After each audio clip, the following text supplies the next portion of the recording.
大雨の時に絶対使える川の水位情報の調べ方を紹介します。まずは川の防災情報と検索。国土交通省のサイトなんだけど、とっても便利なので最後まで見てね。便利なのが地図から探すという機能です。地図上で今雨が降っている場所が確認できます。色が濃いところが降水量の多いところです。画面上で黄色く表示されている場所がいくつかあるんですが、これは川の水位が基準値を超えている場所が黄色く表示されています。川の詳細をタップすると、このように現在の水位が表示されます。判例を表示させると分かりやすくなります。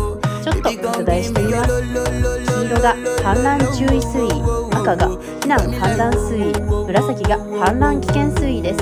水色の線が現在の水位なので、ちょうど氾濫注意水位と同じくらいということがわかります。このカメラのマークをタップすると、各河川に設置されているライブカメラの様子を確認できます。